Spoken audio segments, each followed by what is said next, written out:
Olá, eu sou a professora Francimar Paixão e hoje nós abordaremos a disciplina Altas Habilidades e Superdotação.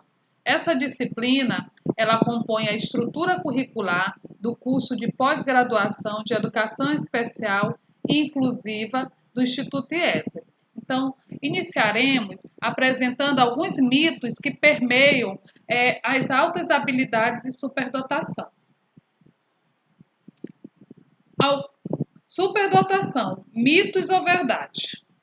É um fenômeno raro? Não, não é um fenômeno raro, uma vez que dados científicos já comprovam que um quantitativo significativo da população podem apresentar características de altas habilidades ou superdotação. A pessoa vai ter um QI elevado? Não necessariamente. Para ser considerado alguém superdotado ou com altas habilidades, ela precisa, além do QI elevado, possuir outros fatores que a classificam, né, como uma pessoa com altas habilidades. São sempre bons alunos? Também não é verdade. Uma vez que muitas pessoas com altas habilidades, elas possuem dificuldades de aprendizagem, o que vai, consequentemente, vão obter resultados negativos nos seus estudos. Elas vão ter um futuro brilhante? Também são algo incerto, uma vez que se elas não tiverem essas habilidades estimuladas ou potencializadas, talvez elas não tenham sucesso na sua vida acadêmica, pessoal e profissional. O cérebro é maior? Também as pesquisas dentro dos estudos científicos, eles não comprovam essa expansão deste órgão, uma vez que para ser considerado uma pessoa com altas habilidades não tem nada a ver com o tamanho do órgão, no caso o cérebro. É um sinônimo de imperatividade? Não, uma vez que a superdotação, as altas habilidades ou superdotação, muitas pessoas elas vão apresentar-se de forma tranquila, muitas vezes introspectiva. Então, não necessariamente também é um sinônimo de imperatividade. O que pode ocorrer é que as altas habilidades ou superdotação, algumas vezes elas vêm atreladas a outras comorbidades, que é o caso do TDAH, né? Ou outras como TEA. Dando continuidade, nós vamos falar sobre o contexto histórico das altas habilidades e superdotação. Até o início do século XX, não havia de se quantificar atributos da inteligência. Alfred Binet, um psicólogo francês, desenvolveu a primeira escala de desenvolvimento infantil. A partir do trabalho de psicólogos, o conceito de superdotação foi ampliado, passando a incluir criatividade e seus vários componentes. Ou seja, até o início do século XX, nós não tínhamos como mensurar o coeficiente de inteligência. Somente a partir desses estudos de psicólogos, dentre eles Alfred Binet, é que nós temos um atributo, no caso, para mensuração do coeficiente de inteligência. Então, esse coeficiente ele vai ser mensurado a partir de uma escala de desenvolvimento infantil. Sendo assim, esse conceito de superdotação ele passa a ter outros olhares e a incluir dentro das suas características a criatividade e outros componentes. Ampliação da concepção de superdotado. Então, os termos superdotado e talentoso se referem a crianças e jovens identificados na pré-escola, no ensino fundamental ou no ensino médio, como possuidores de habilidades potenciais ou demonstradas que evidenciam alta capacidade de desempenho.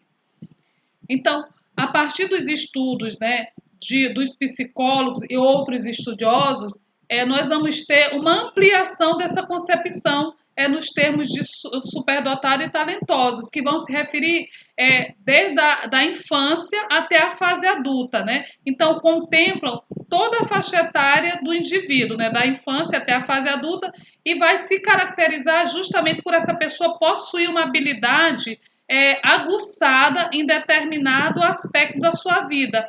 e essa pessoa, consequentemente, ela vai apresentar um desempenho bem significativo naquela área que tem essa característica evidenciada. Então, segundo o MEC, nós temos um conceito de superdotados. São todos aqueles que apresentam desempenho mais aguçado e também elevada potencialidade e habilidade em qualquer um dos aspectos, podendo ser isolados ou combinados. Sidney Marland, no relatório oficial da Comissão de Educação ao Congresso Americano, em 1971, ultrapassasse a tradicional visão acadêmica para ser entendida em uma perspectiva mais plural. Então, o MEC ele já nos traz essa mudança, esse olhar diferenciado para esse conceito de superdotação, uma vez que ele não contempla somente o coeficiente de inteligência, mas que vai contemplar justamente a habilidade em outros aspectos. E esses aspectos, tipo aspecto social, aspecto linguístico, aspecto lógico-matemático, dentre outros, eles podem ser combinados ou não. Então, esta visão ela passa a ser ampliada a partir também de estudos que são dado continuidade desde 1971. Nós temos ainda outras situações nós temos outras situações como as características gerais das altas habilidades de superdotação. Dentre elas nós temos interesses por áreas e tópicos diversos, facilidade de aprendizagem, iniciativa, liderança, vocabulário avançado para idade cronológica, riqueza de expressão verbal, no caso, elaboração e influência de ideias, facilidade para interagir com crianças mais velhas ou adultos, habilidade para lidar com ideias abstratas, fragilidades emocionais e interativas, no caso, no seu processo de interação com seus pares. Então, dentre muitas características, essas pessoas elas vão apresentar de uma forma mais acentuada em vários aspectos característicos, como já foi dito antes, né? Esse poder de persuasão. Essas pessoas elas possuem essa característica da liderança inata. Elas possuem um vocabulário riquíssimo, possuem essa facilidade na articulação das palavras. Também elas costumam querer interagir com pessoas mais velhas, até porque essas pessoas elas dominam mais as áreas das quais elas se identificam. Elas têm muito mais argumentos plausíveis para que elas possam interagir com essa pessoa, né? Mas, em contrapartida, elas são pessoas emocionalmente fragilizadas, uma vez que elas não conseguem perceber no outro características que são só suas.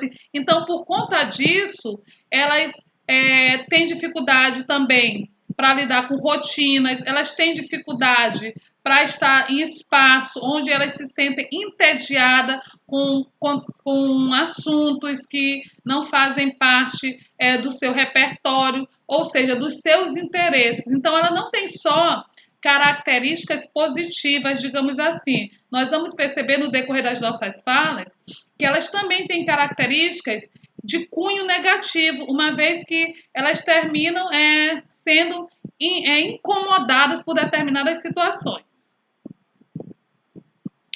E aí nós vamos ver quais são os aspectos isolados ou combinados das pessoas com altas habilidades ou superdotação.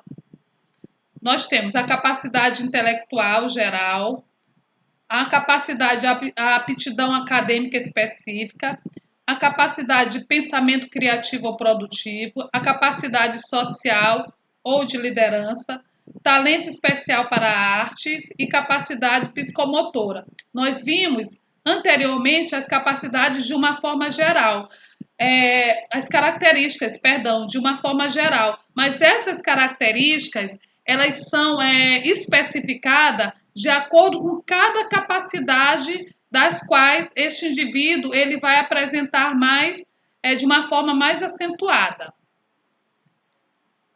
E aí nós vamos ver agora o que prevalece dentro dessas capacidades. No caso, Quais são os aspectos que permeiam a capacidade intelectual geral? Envolve, no caso, rapidez de pensamento, compreensão e memória elevada, capacidade de pensamento abstrato, curiosidade intelectual, poder excepcional de observação. Então, dentro da capacidade intelectual, nós podemos perceber que esta pessoa, ela tem as suas funções executivas muito bem aguçadas, uma vez que envolve justamente a questão da memória, a questão do pensamento, a questão também da observação, dentre outros elementos que vão estar contemplando esta capacidade intelectual. Já na aptidão acadêmica específica, ela vai envolver atenção, concentração, motivação por disciplinas acadêmicas de seu interesse, capacidade de produção acadêmica, alta pontuação em testes acadêmicos, ou seja, na aptidão acadêmica específica, ela vai se sentir motivada principalmente pelas disciplinas, pelas temáticas que ela tem essa predisposição, que ela tem essa identificação e, consequentemente, ela vai ter sucesso, né, na sua vida acadêmica, né? Então, consequentemente, ela vai ser aquele indivíduo que vai apresentar resultados positivos naquela disciplina que ela se identifica. Nós temos ainda pensamento criativo ou produtivo. Apresenta originalidade e imaginação, capacidade para resolver problemas de forma diferente e inovadora. Então, nesta capacidade aqui, dentro desse aspecto, aliás, ela vai apresentar justamente esse poder de criatividade. Ela vai ser aquela pessoa que ela vai buscar sempre construir algo novo. E ela, outra característica é justamente essa capacidade na resolução, aliás, de problemas de uma forma geral, sendo que ela vai resolver esses problemas de uma forma, até às vezes as pessoas consideram inusitada, uma vez que ela busca um diferencial na resolução desses problemas. Já a capacidade social e de liderança refere-se à sensibilidade interpessoal, atitude cooperativa, capacidade de resolver situações sociais complexas, poder de persuasão e de influência no grupo, habilidade de desenvolver uma interação produtiva com os demais. Então, essa capacidade social é justamente aquela pessoa que vai demonstrar alta habilidade na interação com os seus pares. E ela vai sempre apresentar-se também como característica essa predisposição para estar junto aos demais, né, resolvendo situações complexas, principalmente no dia a dia, na sua vida acadêmica, em vários espaços, ela vai estar sempre predisposta, né, a estar viabilizando, né, habilidades, né, as competências e habilidades para resolver situações complexas. Fora que esse poder de persuasão é muito grande, uma vez que essa pessoa ela tem um dom da oratória, tá? Então, por conta disso, ela consegue interagir tranquilamente com as outras pessoas. Ela faz uso dessa habilidade de forma positiva, né? A seu favor.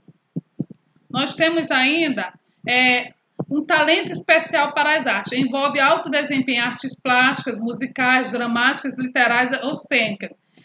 Neste aspecto, nós vamos perceber que é justamente essa capacidade que envolve a questão da estética, da sensibilidade, essa percepção visual, tá? Muito grande em relação às situações que envolvem todas as artes, né? Aí nós temos a capacidade psicomotora, refere-se ao desempenho superior em esportes e atividades físicas. No caso, velocidade, agilidade de força, agilidade de movimentos, aliás, força, resistência, controle e coordenação motora fina e grossa. Então, a capacidade psicomotora vai envolver justamente uma habilidade muito acentuada no desenvolvimento psicomotor dessa pessoa. Essa pessoa ela vai ter uma forte identificação com as atividades que contemplam os esportes e as atividades físicas.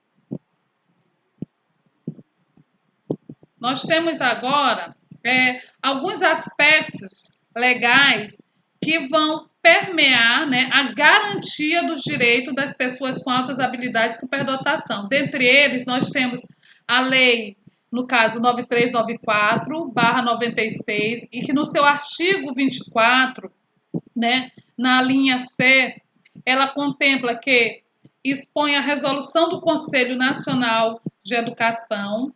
As escolas da rede regular de ensino devem prever e prover a organização de suas classes comuns, atividades que favoreçam ao aluno que apresente altas habilidades e superdotação. Isso significa que todas as escolas da rede regular de ensino, elas devem apresentar, no caso, estruturas, no caso, quer sejam físicas, quer sejam organizativas, para que elas possam estar atendendo, né, este aluno que apresente, no caso, altas habilidades e superdotação. Além desta lei, nós temos ainda também o outro artigo dela também, que no caso é 9394/96, que é a Lei de Diretriz e Base, e no seu artigo 58, ela vai contemplar que entende-se por educação especial, para os efeitos desta lei, a modalidade de educação escolar oferecida preferencialmente na rede regular de ensino, para educandos portadores de necessidades especiais. E no seu inciso primeiro ela diz que haverá, quando necessário, serviços de apoio especializado na escola regular para atender as particularidades da clientela de educação. Então, no artigo 58, ela está nos pontuando que este indivíduo, que ele é um indivíduo com uma habilidade, com altas habilidades e superdotação, ele vai ser atendido preferencialmente na rede regular de ensino, e que esse atendimento ele pode ser estendido para outras situações, outros espaços no caso. Nós temos agora a questão de uma outra lei, que na verdade é o parecer de 17 de 2001, e ele vai nos dizer que as atividades que favoreçam o aprofundamento e o enriquecimento de aspectos curriculares aos alunos que apresentam superdotação, de forma que sejam desenvolvidas suas potencialidades, permitindo ao aluno superdotado concluir em menor tempo a educação básica. Então, ele vem nos dizer que essa questão do trabalho pedagógico, ele pode ser organizado, a organização pode ser estruturada no sentido de que possa ampliar justamente esse atendimento a esses indivíduos a partir de como é que eu posso dizer? Uma redução nesse tempo, né? Em vez do aluno concluir em 9 anos o ensino fundamental, possa ser a partir desse aprofundamento e enriquecimento dos aspectos curriculares, ele possa concluir o ensino fundamental em menos tempo. Agora nós trazemos as características dessa pessoa superdotada dentro de alguns de 3 aspectos. São eles, no caso, os aspectos comportamentais, aspectos da aprendizagem e de pensamento criativo. Então, dentro dos aspectos comportamentais, essa pessoa ela vai apresentar necessidade de definição própria, capacidade de desenvolver interesses, aborrecimento fácil com a rotina, busca de originalidade e de autenticidade, desejo pelo aperfeiçoamento pessoal. Então, dentro dos aspectos comportamentais, essa pessoa ela vai sempre sentir necessidade de uma autorrealização, né? Ela tem um desejo de ser autêntica, de ser única, de estar o tempo todo se aprimorando, se qualificando, e ela tem muita dificuldade para lidar com situações rotineiras. Então, ela não gosta de seguir regulamentos, ela prefere que ela tenha essa autonomia na realização das suas atividades de uma forma diversificada. Já na característica da aprendizagem, o poder de observação, apreço por livros, capacidade desenvolvida de abstração, conceituação e síntese. Então, essa pessoa, ela vai apresentar essas características, né? Ela tem uma percepção muito aguçada, por isso ela é muito observadora. Ela tem um apreço muito grande por literaturas, principalmente as literaturas que fazem parte do repertório do seu interesse. Além dela também ter uma rápida capacidade para ela deduzir situações a partir de algo que é apresentado para ela. Então, você apresenta uma situação e rapidamente ela consegue ampliar esta situação, buscando entendimento e apresentando uma síntese, te dando feedback nesse sentido em relação a temáticas, né, a conteúdos trabalhados, uma vez que envolve essa característica dentro da aprendizagem. Já do pensamento criativo, ela tem grande sensibilidade estética, gosto por riscos, forte interesses simbólicos, inconformista, persistência e dedicação. Ou seja, no pensamento criativo, quando fala de estética, é justamente o gosto pelas artes, né? É o gosto pelas coisas abstratas também. Ela tem uma dedicação e uma persistência muito grande em relação a essas atividades para que elas tenham se aproximem do perfeito, uma vez que ela é muito preocupada com a estética, né? Do que ela está produzindo. Então, esteticamente, as coisas precisam estar bem apresentável. Ela precisa também, ela sente necessidade dessas situações, uma vez que ela se identifica também com as múltiplas linguagens, no caso, a linguagem da arte, a linguagem musical, dentre outras linguagens. E aí nós temos, ainda dentro dessa temática, superdotação, altas habilidades de superdotação, nós temos algumas terminologias. No caso, as habilidades apresentadas por todas as pessoas aqui citadas, sejam elas precoces, prodígios ou gênios e outros com habilidades e potenciais menos aparentes, podem ser enquadrados em um termo mais amplo que é altas habilidades e superdotação. Então, nós vamos ver agora o que significa cada uma dessas terminologias, ou seja, são muitas as nomenclaturas que são utilizadas para caracterizar uma pessoa com altas habilidades ou superdotação. Então, dentro dessas terminologias, nós temos precoce, apresenta um desenvolvimento acima da média, superando o nível esperado para a sua idade.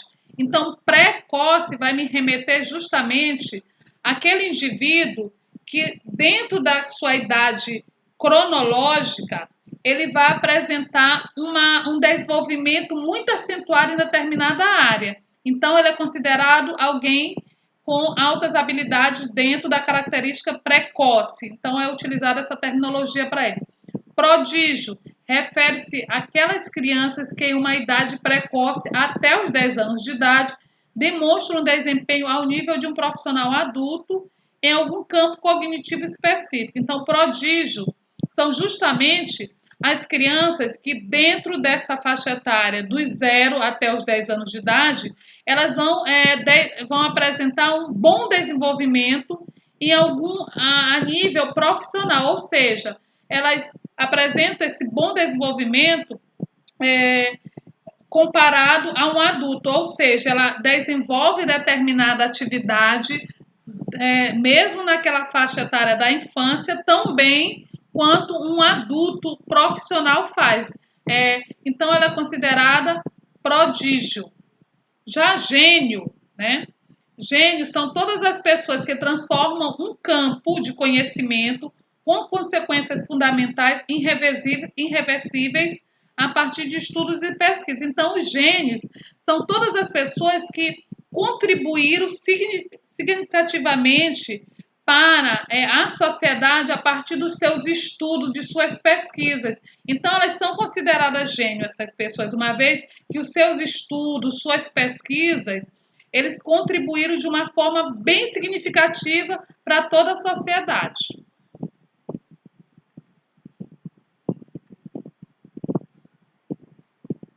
Aí nós vamos ver algumas curiosidades de altas habilidades de superdotação. Isaac Newton, que descobriu o cálculo, desenvolveu a teoria da gravitação universal, originou as 3 leis do movimento. Ele tirava notas baixas na escola. Então, ele é considerado um gênio, mas, no entanto, ele tirava notas baixas na escola. Aí nós vamos perceber que o fato da pessoa ela ter essas características de altas habilidades de superdotação, nem sempre ela vai ter esse sucesso na sua vida acadêmica. Albert Einstein foi um físico e matemático alemão, entrou para o rol dos maiores gênios da humanidade ao desenvolver a teoria da relatividade. Tinha dificuldades de ler e soletrar e foi reprovado em matemática. Então, quem imaginava que um gênio, como Einstein, ele poderia apresentar dificuldades de aprendizagem e ficar reprovado justamente em uma das disciplinas que serviu de base para os seus estudos para que ele se tornasse um gênio. Nós temos ainda Thomas Edison, que além da lâmpada elétrica, inventou a locomotiva elétrica, o fonógrafo, que virou o gravador, o telégrafo e o projetor de cinema. Foi um mau aluno, pouco assíduo e desinteressado. Saiu da escola e foi alfabetizado pela mãe. Então, nesse caso aqui de Thomas, a escola tornou-se um espaço entediante para ele.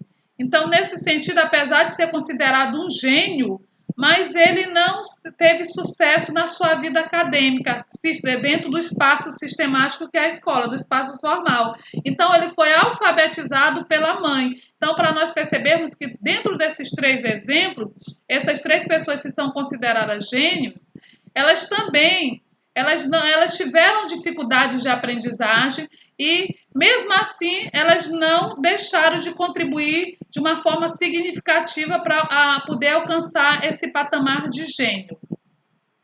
Então, obrigada. E nós findamos com esta frase: a persistência realiza o impossível. Então, é prova que as pessoas com altas habilidades e superdotação, se elas não forem bem estimuladas, dificilmente elas vão alcançar o impossível. Então, elas precisam, mais do que nunca, trabalhar em cima da persistência.